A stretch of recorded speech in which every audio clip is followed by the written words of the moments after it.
Quel est votre rôle d'ambassadeur? Parce que tous les Français, on vous connaît dans le Paris intellectuel, mais donc vous êtes le directeur du département français de New York University, et votre rôle consiste à faire quoi?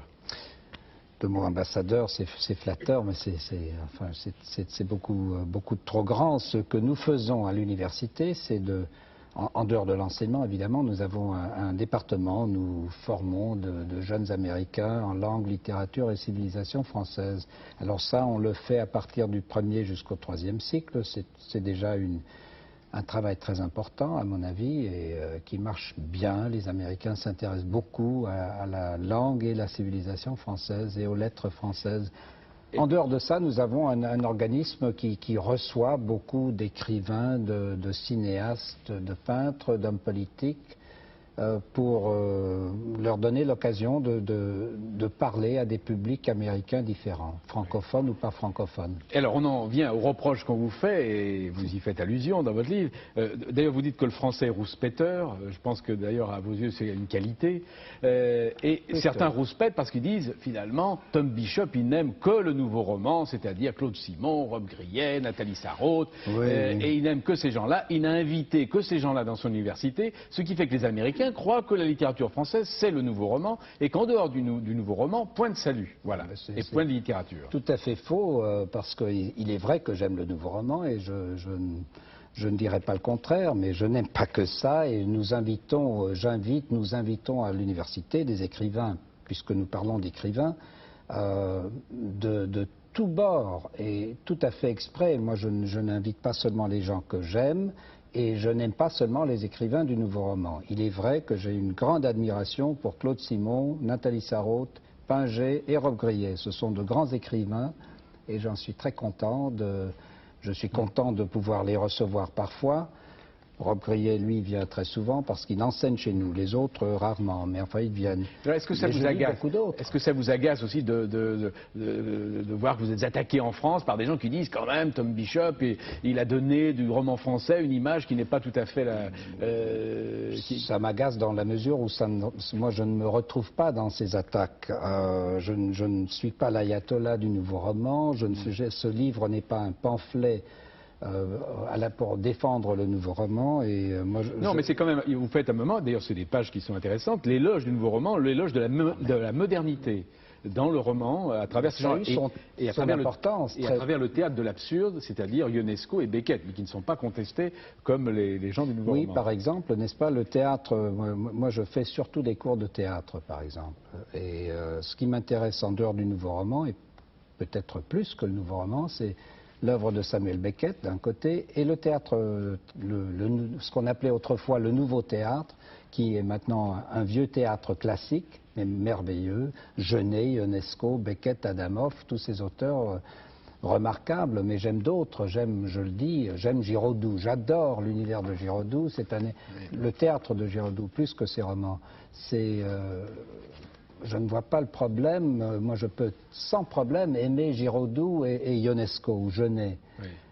Il n'y a pas de contradiction dans ça. C'est de grands auteurs de théâtre. Mais est-ce qu'il n'y a quand même pas chez vous le souci de veiller à ce qui est quand même toujours neuf, tout ce qui est moderne dans la littérature, tout ce qui est française? Ça m'intéresse, j'avoue, enfin si c'est avoué quelque chose, je m'intéresse à ce qui est nouveau, à l'expérimentation. Je fais des cours, pas seulement en littérature française, sur l'esthétique de l'avant-garde. Ouais. Ça m'intéresse, c'est vrai, mais il n'y a pas que ça. Je vous lis ce passage de La Carrière. Je me demande pourquoi tant de personnes autour de moi vivent dans la hantise de n'être pas assez modernes, perdant ainsi toute chance de l'être quelque peu. Car la modernité, c'est exactement le contraire de la mode, malgré la ressemblance de ces deux mots. Mais je suis tout à fait d'accord avec ça. Je ne pense pas du tout que mon intérêt, c'est dans cette voie-là. Mais vous savez, nous faisons chez nous, évidemment, des cours à partir du Moyen-Âge jusqu'au temps moderne. Et moi, j'ai appris tout ça, bien sûr, et je n'aime pas que le XXe siècle, quoique j'aime beaucoup le XXe siècle comme La Carrière. Ce n'est pas des goûts exclusifs, mais l'idée de l'esthétique, du changement m'intéresse. Mais m'intéresse aussi beaucoup au XVIIe siècle, c'est-à-dire ce qui a changé au XVIIe siècle à tel moment. il y a des choses, il y a des avant-gardes. Le romantisme était une avant-garde. Richard Jory, vous aimez le nouveau roman Oui, c'est-à-dire que parmi les auteurs qui ont la prédilection de M. Bishop, il y en a un qui n'est pas cité, et je me demande si de temps en temps M. Bishop n'épouse pas de trop près les points de vue de Rob Grillet.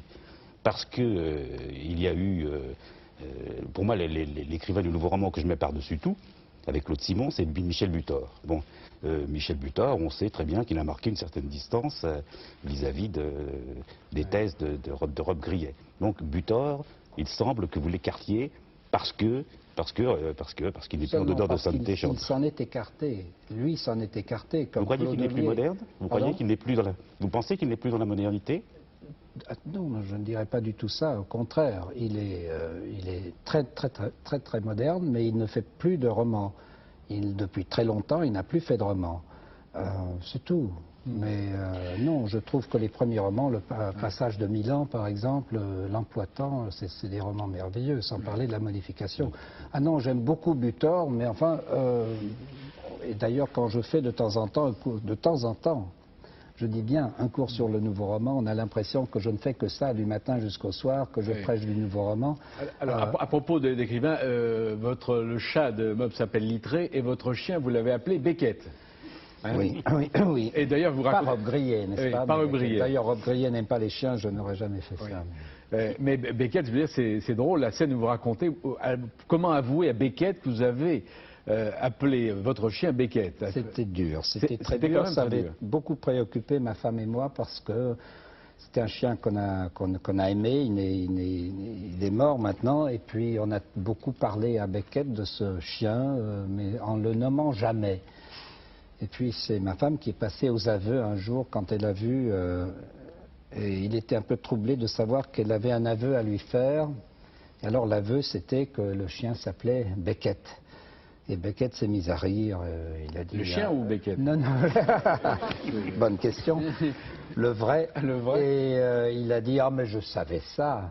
Oui. Et Hélène, ma femme, l'a dit, mais comment vous le saviez? Il paraît que Jérôme Lindon le lui avait dit. Jérôme Lindon, qui est le directeur des éditions Minuit, éditeur de Beckett. Minuit, voilà, son éditeur. Et alors Hélène a dit, mais il aurait dû nous le dire. Mais pourquoi appeler votre chien Beckett? Eh bien, parce que par amitié, pour les mêmes raisons, je crois que Joris appelle son chat Littré, que ce soit le chat, le vrai ou le chat du roman, par amour. Oui, par amour. Vous faites un peu le portrait